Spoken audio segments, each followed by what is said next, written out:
I'm Deb Curtis. This is the Weekend Extra. We're here with Pastor Ryan, and we're going to talk a little bit about some follow-up questions just to the sermon tonight and what it is that he was sharing with us, just about the workplace and our godliness and our ethics and our morals in that workplace. So, Ryan, let me ask you, this is kind of a tough one. Uh-oh. When there is conflict and someone is in a place where they're like, okay, I'm not quite sure what the proper biblical method is to resolving conflict, maybe with a boss or maybe even a coworker, what would be your suggestion, or maybe kind of that follow-up? Just talk a little bit about that. Yeah, absolutely. So I think, there's always case specifics where you're going to have to really understand the situation. But if we had some principles maybe to draw out, I think there's great idea is to go with honest and open communication that's respectful.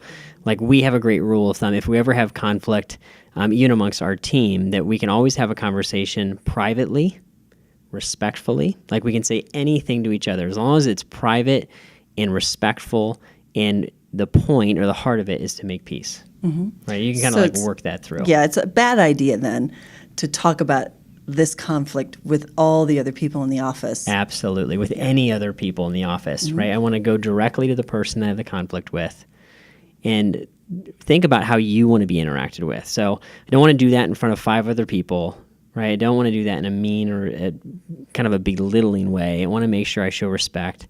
And you know what sermon series would be really helpful for this is that we did one called How to Live with Other Humans and Not Lose Your Mind. Yes. That was so good, because there's some offenses that are like no big deal, and we got to have a thick skin and kind of blow it off.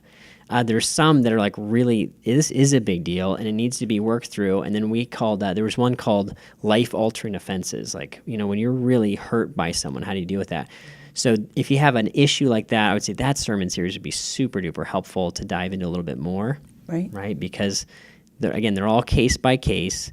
And if you need more help, I would say talk to a kind of a qualified spiritual leader, your life group leader, get some advice and counsel in a respectful way.